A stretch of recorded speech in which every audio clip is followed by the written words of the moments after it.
is OverDrive with Hayes, Noodles, and the O-Dog on TSN 1050.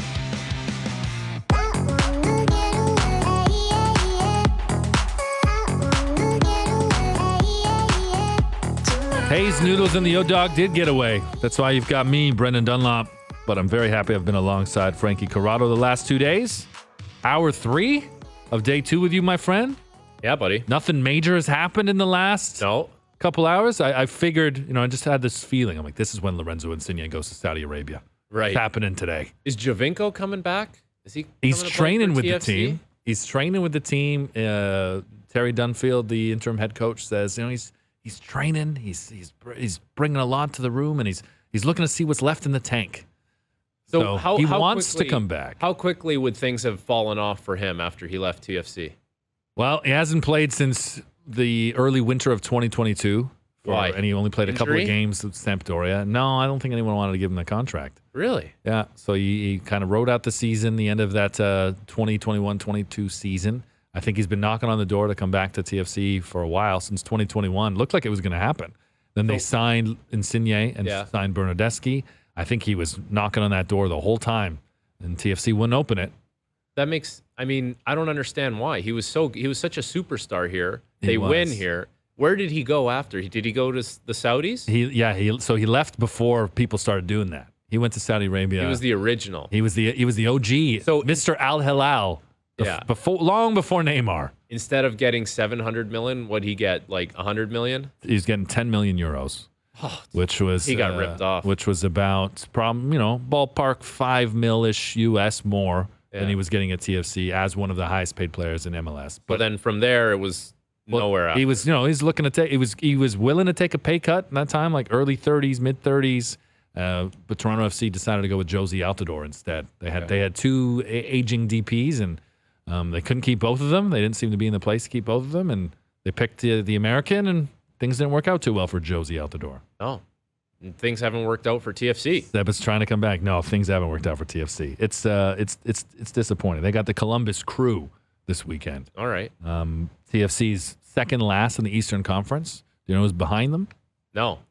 I should know this. It's a team that won't stay there very long. Inter Miami. Oh, all they do is win, man. Yeah. Now, outside of MLS, Lionel Messi hasn't played a single game in MLS yet, but I think we've got the video of Messi and Inter Miami in the U.S. Open Cup last night, which is the American equivalent of the Canadian Championship. So without him, FC Cincinnati, who's the best team in Major League Soccer right now, have the best record in Major League Soccer. Inter Miami had booked a ticket to a semifinal. Everyone thought, wipe the floor with them. Now that Messi is there, it started the best team versus the worst team, as Cincinnati had a 2-0 lead well into the second half. And then Messi played provider instead of goal scorer this time. The first game he didn't score in that pink Inter Miami shirt. But we're looking at the assist on TSN2 right now. Both of them were just pin perfect. Like, he is exceptional. And he's raised the level of everybody around him. When you look at it more of like a micro level, Messi coming to the MLS, is it just like, his ball touches are so much better than everyone else around him? Like the way he's able to control things, and the ball never seems to get away from him, and it's not bouncing a million times in the air. He was like that at Barcelona. No, I know he's like that, feet, but like right? the difference between him and the average MLS player, like how much of a difference is that between those touches? Oh, it's night and day. It's massive. It's you, the NHLer, going to men's league. I think that what's been incredible to see is how it's really brought up a level of everybody around him. There's some great players on that team. Yeah. Even the original Leonardo Capena, is the one who scored the 2 goals. And it was former Toronto FC defender Nick Hagelin, I think he was the FC Cincinnati captain, missed his penalty, and then Miami went on to win it. The 18-year-old scored the winning penalty. Now they're in another final. It's like, you wouldn't have picked Miami to be in one final, let alone 2. Right. And days after winning the inaugural Leagues Cup, here they are with a chance to win the U.S. Open Cup. This guy makes everyone around him better. That's it, man. Kind of like Mike Johnson. That's what Mike Johnson does. You work with Mike Johnson, he makes you look better. By the way, Have we talked about our pal Peter Holland yet this week? We haven't talked about Petey. Did you hear about the news? I heard that he's going out to Colorado. Colorado on a PTO. There we go. Yeah, the mission back to the NHL is going to go through Colorado's training camp for Peter Holland. Shout out to our boy. It's very happy for him, but if he'd waited like a couple of days, does that mean he would have been here with us? I don't know. Yeah, I don't know. Maybe. Hey, like you know the way it goes. It's like, oh, okay, I'm affiliated with an NHL team now. Maybe I'm not gonna hop on the mic with the fellas this week. He was putting in double duty work when we worked with him earlier. He was training, working out every morning with Connor McDavid and Leon Draisaitl, then come in to work with us. Dude, those are grind of a day, right? Like you get up early, you're at the facility, you're training hard because it's not in-season workouts. These are off-season workouts. Those are very, very different. And Gary then, yelling at you. Well, I don't know if Gary's yelling, but you have a lot of competitive guys around you. And then it's the ice session. And then he was coming here to talk hockey with us. So shout out to Petey boy. Mike Johnson, TSN hockey analyst, joins us on the line, and I'm sure you can confirm this. Frankie doesn't think that Gary was yelling in these sessions. Come on, he must be yelling in these off-season sessions. No. I think he is intensely cajoling, whether that involves yelling or just getting in your ear and telling you to go hard. Listen, Rob's is amazing. He's got a great business that he's created. But it's not a stretch to say that, he's just carrying over the same sort of intensity that he had when he played to preparing others to play. So I would expect those workouts. I never worked out with Rob. Well, when I played, I worked out with Robs, and I'm like, this guy is an animal, and I'm not ready to kind of be at this level because he was just so intense. Mm-hmm. But I would expect him to bring that. That's part of the reason why you'd go there, right? Like he can help drive you. So I'm guessing he yells on occasion.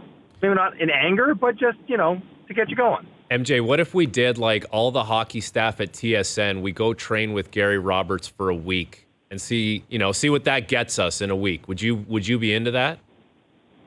Sure. I mean, I might not make it through the week. By the day 3, I probably wouldn't be able to walk or sit down. But, Frankie, you and I have gotten on the bike before and rode together. Like, we try to stay in shape a little bit. I'm going to tell Reg about this. So MJ and I did a Peloton ride together once, at the same time.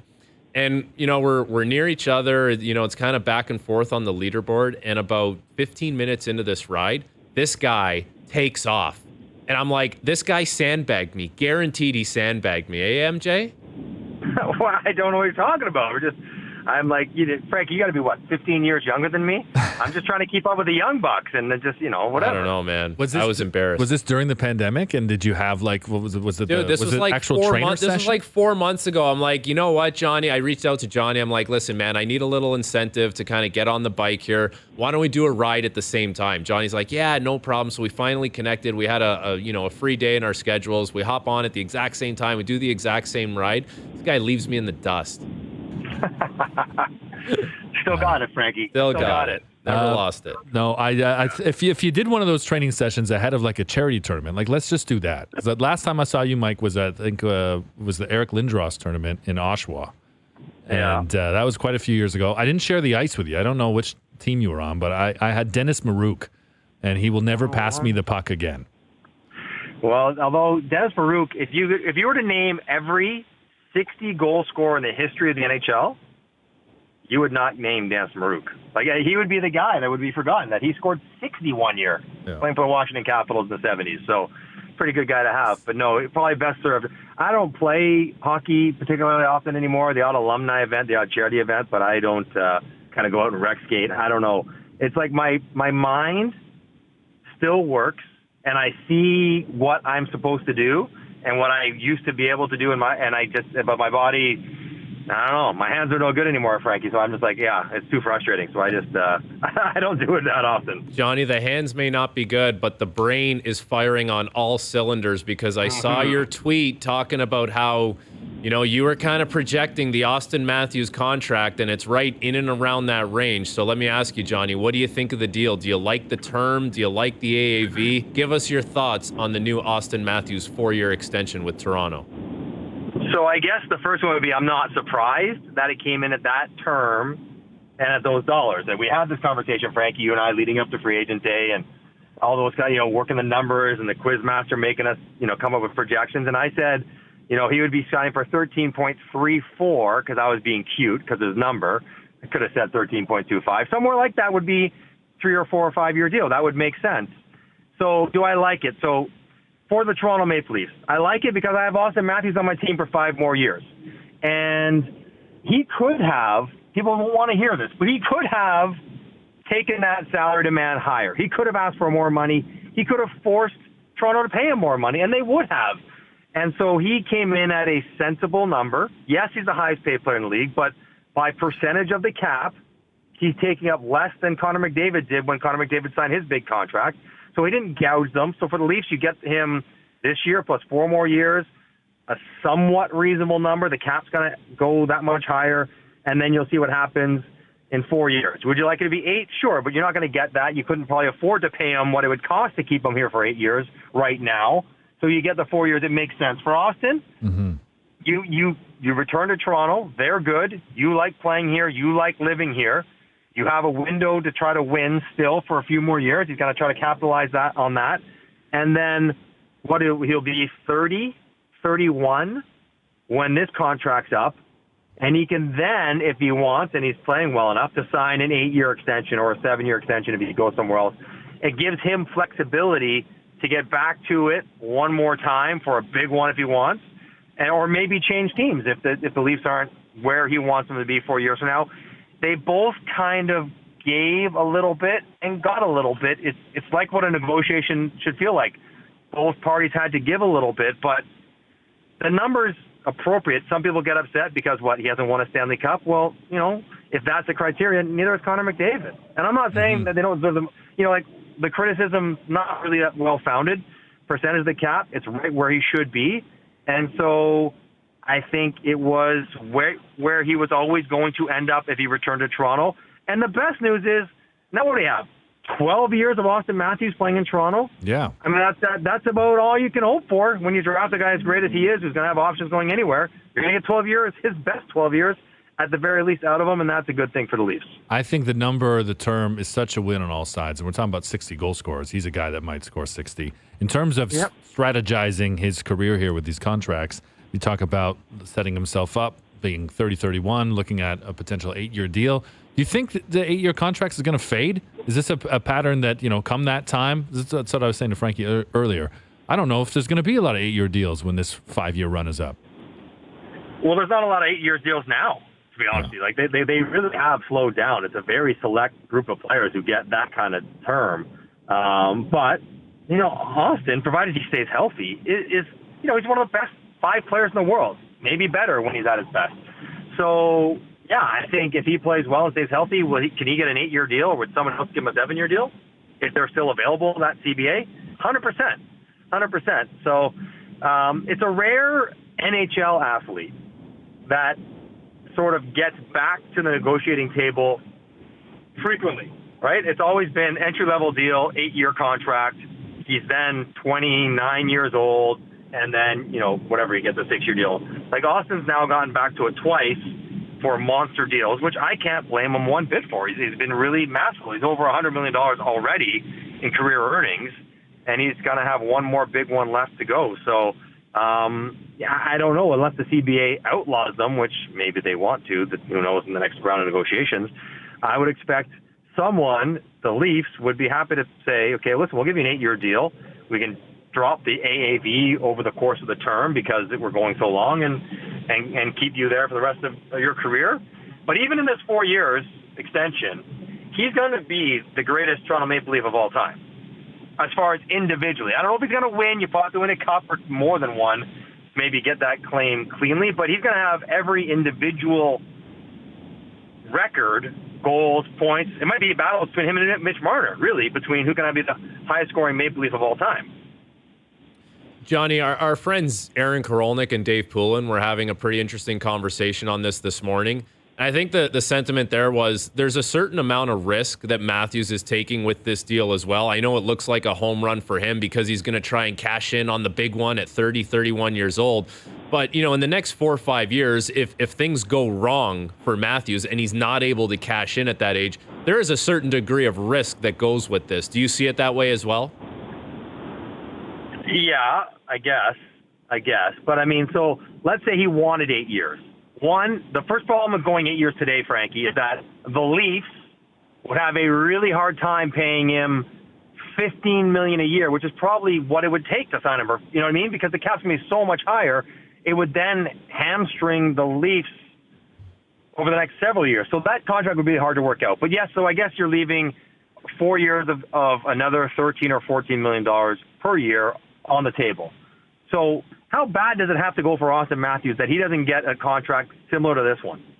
It has to go really quite bad. Like if he scores, like last year he was injured the whole year, and he scored 40 goals, had 85 points, and played 70-something games. A 100-goal pace and a 47-goal pace. In an injury-plagued down year, shooting percentage will regress back to where it should. So his bad year is going to keep him right where he is. So yes, there's, of course, the injury concern. But provided he doesn't get a major injury, I don't know, Frankie. Even, so let's say he gets $10 million a year. He's risking potentially $10 million, but he buys himself upside potential, and he buys himself what I think is more important to him is flexibility. In that if things are not going the way that the Leafs like or the way that he likes in 4 years, like he can still do something different. I think that's the thing that he's paying for. Not necessarily the chance to make so much more money, but the chance to make another decision about where he wants to continue his career. And that, when you have $150 million in the bank, probably worth $6 million for kind of quality of life, flexibility to go choose to do what you want. Well, I think he looks at it, Johnny, and kind of weighs both options, okay? He says, this contract could expire at age 30, or it could expire at age 34. Now, at what age am I going to be better equipped to cash in on that deal? At age 34, it's not going to be a long-term deal because he's coming off the 8-year deal. Now, the dollar value at you know what happens at 33, 34, 35. Like, you're just not built the same way you were in your late 20s. So that's more likely to give you that decline in dollar value in the contract, not at age 30. Nobody wants to hear it like this because it's a good day. Or, yeah, I guess yesterday was a good day. Like the Leafs for Auston, the future, the chance to win a cup. But I give Auston and his representatives a lot of credit. Like they've set him up. And now I just said he left a little bit of money on the table, and he did. But they've set him up to really kind of maximize his contract length and structures to get the biggest deals he can get in his career. And that's what you're supposed to do. I don't begrudge them. I would do the same thing. If I was an agent, I would do the same thing. If I was a player, I'd do the same thing. And he's done it in a way that allows the team to remain competitive or have a chance to win. So he's not put the team in a bad spot, but he's put himself in a really good spot, as he should. Were you surprised that they did the deal yesterday or announced the deal yesterday? Well, seriously, Brendan, I mean, like, I was kind of on, like, it might be a few weeks after July 1st. It ended up being, 6 weeks after July 1st? Yeah. And I guess I like this, that we didn't hear anything about this.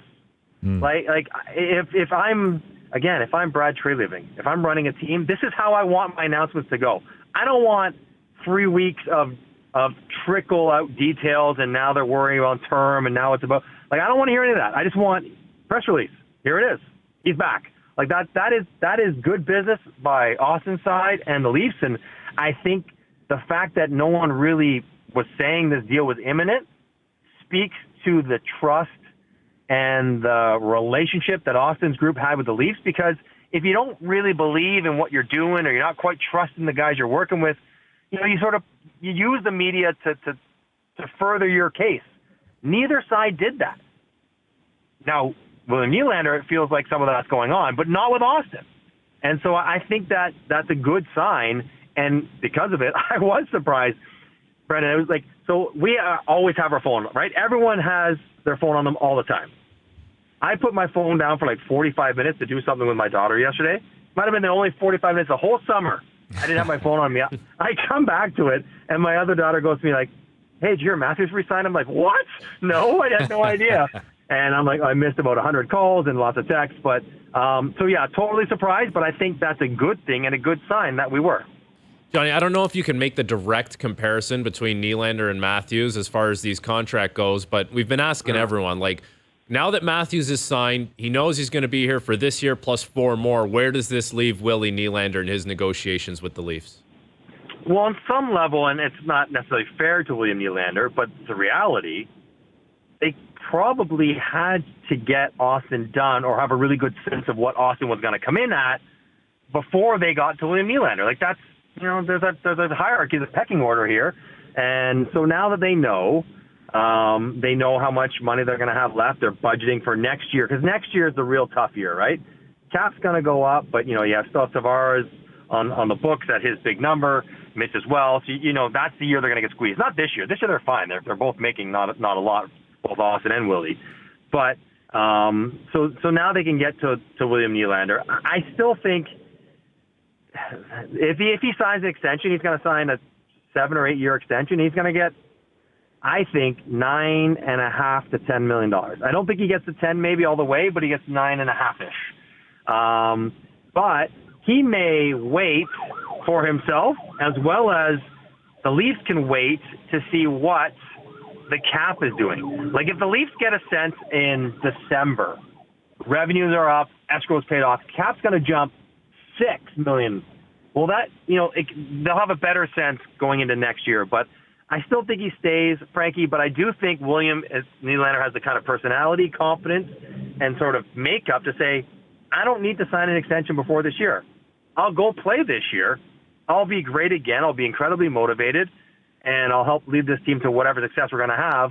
And if I have to sign a contract next summer, like his buddy David Pastrnak did, or like Steve Stamkos did, like guys can go all the way and return to the team.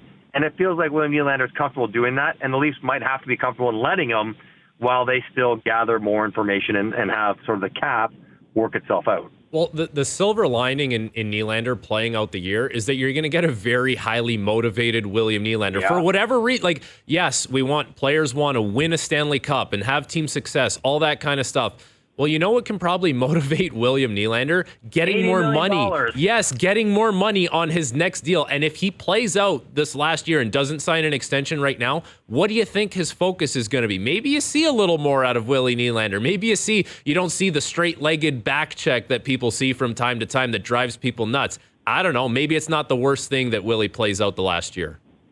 No, I'd say, listen, you give me 40 goals and 85, 88 points or whatever he had last year, I'll take that again. I'll take that all day long. That guy's worth $10 million. That's the reality. That's how much, and even more so, Frankie, when the cap numbers start creeping up. Like, we've been so accustomed to incremental, just snail's pace that the cap has changed. When it starts jumping $4-6 million per year for like a 2 or 3 year, like if the cap's $95 million in 3 years, paying a guy $8 or $9 million won't seem nearly as much. You start thinking about the percentage of the cap. So, yeah, I don't think it's obviously ideally you'd get him on a number on a contract that you would be comfortable with and you have him locked in and all of that. It would take out some of the uncertainty. But you have a motivated player. You have an asset that is flexible. You haven't turned your back on him on any stretch. You can always re-sign later on. It's not the worst thing in the world if he plays out this year in Toronto and plays well. Leafs fans hate the straight-legged back check. I'm a big straight-legged back check guy. Also, forecheck. It's because I got really weak knees. Yeah, that's my move. But hey, we're talking about the money that was thrown around for Auston Matthews, of course, $750,000 more than Connor McDavid's deal. Do you think Leon Draisaitl is going to get more than Auston Matthews? Yeah, I do. Yeah, probably. I mean, so you say so, like, and you're not wrong. Of course, he makes more than Connor. But when Connor signed, what was the percentage of the cap that Connor McDavid was eating up? 16.6%, Johnny. Joe from the Bridge got it for us. Matthews? 15.8%. So he's not making more than Connor McDavid. Like that's how you look at these deals, right? And then even more so when Leon gets up in 2 years and the cap's 95, then he better make more than Auston Matthews, or he's not doing a good job because his career has been as spectacular as anybody in the league not named McDavid. I mean, the stuff he's done, he's won Rockets, he's won the Art Ross, he's set like records in the playoffs. He's been absolutely incredible when it matters most. So yeah, he will make more, and he should. Like that's how it goes when the cap goes up. No one should begrudge Auston Matthews for making 15% of the cap. He's entitled to make 20. He's probably worth 20. He's probably underpaid the same way McDavid's underpaid, McKinnon's underpaid, Draisaitl's underpaid. So yes, 100%. I bet Leon is smiling. And he's like, okay, so in 2 years, cap's 95, I'll take 15.5. And he'll probably deserve it. And then the year after that, Connor will make 17. Like, that's kind of how it's going to go. Mike, this was great, man. I was very happy we got to hit a bunch of topics, and I hope that when Nylander signs that you are not away from your phone, because I know what that stress is like when you realize you've missed something. Sucks. Yeah, I'll keep my Apple Watch on at the very least anyway. So we'll see what we get. But I'm not expecting. I was a little bit wrong on the timeline. I thought Austin might have been a little bit earlier. Uh-huh. I'm kind of not really expecting William Nylander to sign until the season, like into the season, if he signs at all. Like, I'm not expecting him to sign before the training camp or before the regular season. I think he's just going to play this deal out, and they're going to get into the season and see how it goes before he actually gets a little bit maybe more serious about finding a solution or a middle ground between these two parties. Yeah, I think the over-under total is March. You can pick which side of March it'll be. Yeah. Look at next conversation on that next time. Mike, thanks, man. Appreciate it. Enjoy the rest of the summer, buddy. All right, boys. Have a good afternoon. Mike Johnson, great little Leafs hockey talk. Yeah, Draisaitl is going to get more. Fellow number 20 for the Leafs. Yeah. Both of MJ and I wore number 20. There you go. Yeah. Was that always your number? No. As a kid? That was, I had two options, 20 or 29. What do you want? I took 20. Yeah. Does 29 feel like a goaltender number to you? That's what it felt like. And then they gave it to Nylander. And then he started scoring all those goals, and he's such a good player. But even with Felix, which is my middle name, by the way. Okay. Even when Potvin was 29, like that was a weird goalie number. Yeah? 29 was a weird goalie number? Seemed it. I don't know. It feels more like a goalie number than anything else. Yeah, well, we'll see. We got to take another break, the next number. But on the other side, much more to come on OverDrive on TSN 2, TSN 1050, and the iHeartRadio app. Now, back to OverDrive with Hayes, Noodles, and the O-Dog.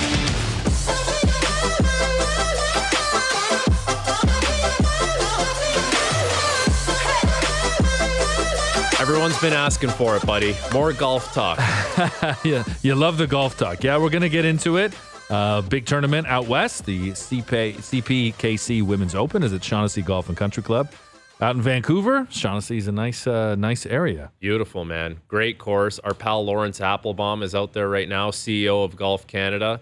Listen, man, like Brooke Henderson, she's accomplished a lot in her career, and it hasn't exactly been the best year for her so far. But she had a runner-up at a major. Like, she's played some good golf, and it's always great when the world's best players, whether it's male or female, come up to Canada and partake in a tournament. I saw Kara Wagland on Instagram dressing like Brooke. She's got the sleeves. Yeah. I always thought it was like the undershirt, like the compression shirt. It's just the sleeves. Yeah. Our pal like Brian Mudryk swears by those sleeves. He wears them on both arms when he plays.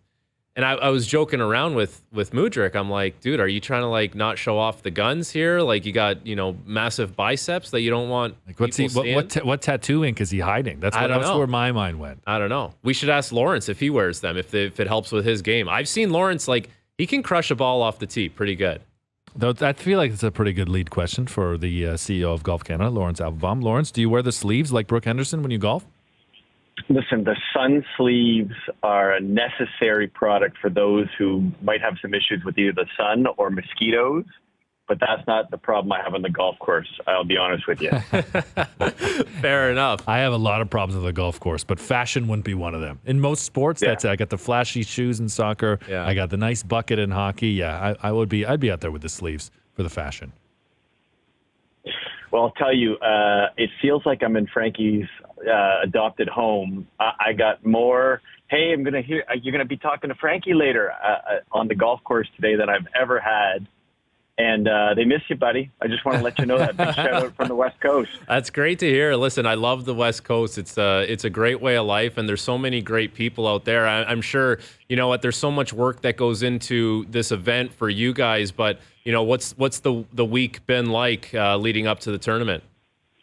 Well, I will tell you that the weather and some of the really tough things going on in the Okanagan fires and things seem like they have pivoted towards a more positive situation in Vancouver. So the sun came out and the people came out, and it has been a joyous day one at Shaughnessy Golf Club. So it's been excellent to see 15 of our Canadians tipping it up at Shaughnessy Golf Club, and it's a beautiful, beautiful place to welcome the LPGA Tour back to Canada.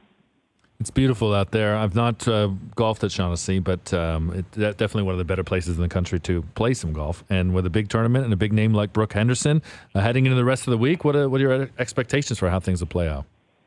Yeah, what was so interesting is Brooke had a 1:30 tee-off time local here out west, and it is a absolute sensation to see what goes on the first tee. I mean, it literally is about 15 people deep right around the whole tee box. Everyone is really here to see her perform and do the things that she's done. Nick Taylor gave a little shout out. I don't know if you saw that, he wants Brooke to follow it up with the double after his big win. And it's just really so great to see the place that golf is right now, the momentum we have. And I love hearing you guys, how much you guys love playing as well. And it's just on such a moment right now that is, it's great to have the best golfers in the planet in our country.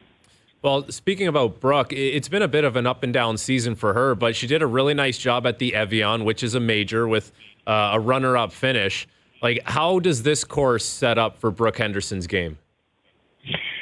Well, she, I think that you said it right, Frankie. She had a win at the beginning of the year, and then she did really well at the Evian, but it has been a bit up and down. She continues to be such a game. Like, she's really such a game talent. Like, you just see how focused she is here, and amongst all the other responsibilities she has, she had time for fans, has time for the rest of Team Canada. And I will tell you, it's if you hit the driver straight, if you hit it's got some big sort of framing. It's what they call it's an A.V. McCann course, so a lot of 250 foot trees lining the golf course, but it sets up really nice. And also on top of that, I just got to give a shout out to our fellow Canadian, Elena Sharp, who finished the round. Like she's sitting at -3 and a T2 right now coming out of day one. So really a neat track that everyone should see live, if not live, definitely on TV. Well, Lawrence, whether it's the men's or the women's golf, whenever it comes to Canada, there's so much attention that goes towards the Canadian golfers, and it's all for the right reasons. But, I think we think about this, there's pressure involved in playing at home, but maybe people don't realize all the things that these players are involved in around the tournament and how much time they carve out of their schedule for everyone involved, whether it's sponsors, fans, everyone doing the tournaments. Like, how much is involved for these Canadian players when the tournament comes north of the border? Well, I think that a lot of people being around professional golf now are seeing it, and we've had great success with the RBC Canadian Open and with the CPKC Women's Open. Is the Pro-Am, for example, is something you don't see in any sport. So on the Wednesday, yesterday, before the round, it's kind of the only sport I can think of where you get to play in the field of play with the athletes in the real conditions. You have fantasy camps in baseball or hockey that, you participated in, Frankie, but to play a Pro-Am right beside the players, watch them hit it, is a sight to behold. I had a chance to be with Lauren Kim, our young amateur, who was our first CPKC Women's Open to play in, and got to see this player moving around the golf course, what she can do with short game. They're such talented athletes. So Pro-Ams are part of it, but what is so nice about our sport of golf is that it's all encompassing. So the players do a lot of appearances. They spend a lot of time with fans, and it's just a really engaging environment. And I think that's maybe part of the success we've had with these two tournaments is you come out for 5 hours. It's kind of like 5 miles of front row seats. You sit and root at one. You move with another group. You follow Brooke. Maybe you have a couple of beverages, some food, and all of a sudden you've had an amazing day. And I think that's been a little bit of the secret of our success of how much people have enjoyed golf in our country. It's fun, it's community, it's sport, and it's a little bit engagement with your buddies or family. So it's really part of the magical moment that we're having with golf in this country. We're talking with Golf Canada CEO Lawrence Applebaum. The CPKC Women's Open out there at Shaughnessy Golf and Country Club has a lot of eyes on Brooke Henderson, but her eyes look different now. She's wearing glasses playing How many times have you been asked about that? And are you asked more about her glasses than you've been asked about Frankie Corrado out there? Because it seems like it's a big talking point in golf circles. She's now playing with specs. Well, it has been a hot topic of conversation. Brooke, she looks, I have a chat with her, and she looks great. She's seeing the ball land, which was kind of the thing that she had said was, she hadn't been able to see the ball land in a while, and she hits it a mile. So that's been neat to see. It's a different look for her. But I will tell you that I've had the chance to be around a lot of different athletes in different sports, and she really has that killer look. She has that look and that focused look. And even though it wasn't a perfect start for her today, you can just see how locked in she is. And then the second question I got was Frankie was the only right-handed right defenseman that was drafted and played by the Canucks. You knew that, right? And I said I did not know that, but you should see Frankie hit a little buttery soft flop wedge. He does that pretty good too. Yeah, it's Soft hands Frankie Corrado. We've been talking about it all day. Soft hands, no manual labor, no power tools, you name it. That's right. That's what we got going on here. I did hear on the other side, just to not make you feel too good, Frankie, as someone said, those aren't hands, those are feet. Yeah. Yeah, that's what it felt like most nights, Lawrence. I'm not gonna lie. That's how you get sent to the minors. But luckily for you in Golf Canada, it's been a very successful season. And right now, you look at the Tour Championship. There's two Canadians playing, Corey Connors and Nick Taylor. Like if Brooke Henderson were able to win the CPKC Women's Canadian Open, like how much of a dream come true is that for Canadian golf in 1 year?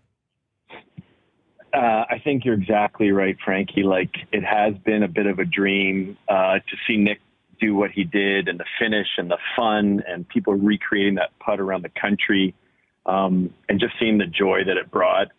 And remember Brooke doing it in 2018. It was a little bit different. It was in a Western time zone, and it was maybe it was a little bit less of a dramatic shot that made it happen. But I will just tell you, like, having these three winners on the men's side, and having Brooke on the women's side winning, and even some of the incredible amateur championships that our young team Canada is playing, you kind of are feeling like a bit of a dream. We're going to have 10 million scores posted on our app. People are sort of really getting into, charting their scores and keeping a handicap. 1 million of those scores are Duthie's. Did you know that? and of course, if he selects the share button on his app, you can see where Mr. Duthie is playing, and he does get around. He really does get around. Yeah. Duthie loves to play all across Well, the you know country, what? The app is amazing. Like, I love the new update. So I have a lot of friends that are cyclists. And they're always talking about that Strava app, right? So you can see where they cycled to, and they're taking pictures along the way. And it's like all they talk. It's kind of annoying when you're hanging out with them, and that's all they're talking about. I see these fit people on Instagram post. Yeah. Well, now we have that in golf, because now, like, I'm posting the scorecard, and I'm like making a point to take a couple pictures in the round, and like that's one of my favorite things to do, Lawrence, is go Saturday or Sunday night and look at all my friends and see where they messed up in their morning rounds of golf and where their days got ruined. I think it's a fantastic ritual. Yeah, I think what's been neat is that we've got a pretty hardworking team at Golf Canada, and they've been sort of thinking about ways to make the game even more engaging, more fun. One way is through the handicap. One way is through tracking your stats. You can do your stats right on the app, and how many sand saves and how many putts, and you can get better in that way. There's also a GPS on our app. So I know a lot of people love rangefinders, but also looking at it on your phone, you're able to see a bunch of different ways of making your score. But the most interesting thing we've done probably in the last couple of years is this social platform. So you nailed it. It's kind of like Strava for golf. You're being able to post photos and post videos and share it with your friends and see where you're playing. And it is fun because a lot of people play at a lot of neat places. You learn about new golf courses maybe you haven't heard about, and you also find about how people are playing. And so it has been a really neat summer for our app. And what's neat is not only is that they're a way to track your handicap and have a membership, but it's also a free component of it where you can follow with the GPS and get some other features. So appreciate Frankie, you really working out the app and helping us with find if there's any bugs, we're going to find them. Yeah, he's the beta test. It's Frankie. Right, no problem. Lawrence, you've done it, man. You've convinced me. I need to get back out on the links before the year ends. I haven't done it yet. It's been a minute, but I'm going out to BC. My brother-in-law, I think, is going to drag me out there. That was my first ever course. Was at Musqueam, Gino Ojic's course. First place I ever played. What's really cool about that is we were there Monday at the Musqueam Golf Learning Center, and the phenom Rose Zhang came out and did a first tee clinic with us. And if there's a swing, Brennan, you want to model Copy, yourself. It's Rose Zhang. It's so smooth, it's so controlled, and it just hops off the club. It's kind of I got to try and keep keep my swing in my zone, stay in my lane. But if you get out west, there's a ton of great golf courses, including the Musqueam Center is an amazing place to rekindle the fire. Well, Lawrence, I got a Charles Barkley golf swing, so I need a lot of help, my friend. I don't know how long that center's open for. I don't know what their business hours are, but I'm going to call and turn up, and I'm going to be there all day. That'll be it. I love it. Lawrence, I love it. Thanks so much. Enjoy things out there, Shaughnessy. Hope it's a great tournament, and we appreciate you coming on OverDrive. Yeah, thanks so much for having me, fellas.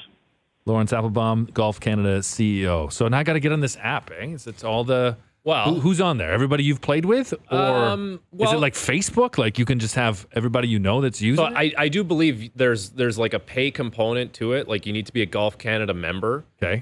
But then, you can... Because... You need to carry a handicap for tournaments and if you want to play against your buddies because you need to have a net score, you need to make things fair. So you can see now, everyone posts their score, but they've kind of taken it one step further. You post the scorecard so you can see, hole by hole what's happened.